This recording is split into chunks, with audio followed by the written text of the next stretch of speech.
ഒന്നാമത്തെ സൂചനയുമായി മാലാഖ ജിബ്രീൽ മദീനത്ത് പറന്നിറങ്ങുകയാണ്. റസൂലുള്ളാഹിയുടെ വഫാത്തിന്റെ ഒന്നാമത്തെ സൂചന ഏതായിരുന്നു? അത് ഇദാ ജാഅ നസ്റുല്ലാഹ് ഇദാ ജാഅ നസ്റുല്ലാഹി വൽ ഫത്ഹ് വറഅയ്തൻ നാസ യദ്ഖുലൂന ഫീ ദീനില്ലാഹി അഫ്വാജാ. അല്ലാഹുവിന്റെ മാലാഖ ജിബ്രീൽ പറന്നു വന്നു. റസൂലുള്ളാഹിയുടെ നെറ്റിത്തടം വിയർത്തു. അല്ലാഹുവിന്റെ നബിയേ, ഇദാ ജാഅ നസ്റുല്ലാഹി വൽ ഫത്ഹ്, അല്ലാഹുവിന്റെ സഹായവും വിജയവും വന്നു കഴിഞ്ഞാൽ അവിടുന്ന് തുടങ്ങുന്ന ആ സൂറത്തിറങ്ങി.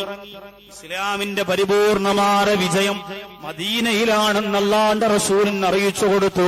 അതിന്റെ അവസാനം പറഞ്ഞു, വസബ്ബിഹു ബിഹംദി റബ്ബിക വസ്തഗ്ഫിറുഹു ഇന്നഹു കാന തവ്വാബാ.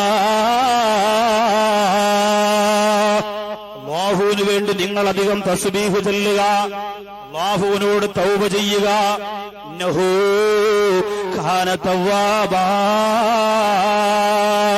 അല്ലാഹു പശ്ചാത്താപം സ്വീകരിക്കുന്നവനാണെന്ന് ഖുർആനായത്ത് ഇറങ്ങിയപ്പോൾ ആയിഷാ ബീവി റളിയല്ലാഹു അൻഹ പറയുന്നു, അല്ലാഹുവിന്റെ റസൂൽ ഈ സൂറത്ത് ഇറങ്ങിയതിനു ശേഷം പിന്നെ ഒരുപാട് ദിക്ർ അധികരിപ്പിച്ചു, ഒരുപാട് തസ്ബീഹ് അധികരിപ്പിച്ചു.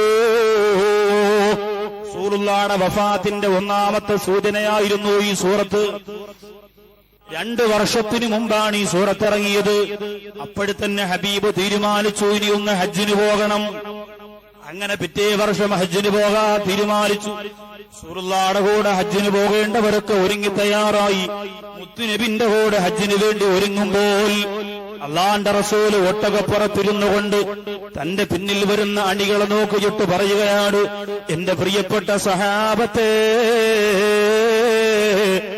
ഇന്ന് നല്ലതുപോലെ ഹജ്ജിന്റെ അമലുകൾ നിങ്ങൾ കണ്ടുപഠിക്കണേ. അടുത്ത വർഷം ഒരുപക്ഷെ ഞാൻ ഉണ്ടാവണമെന്നില്ല. രണ്ടാമത്തെ സൂചനയാണ് വഫാത്തിന്റെ.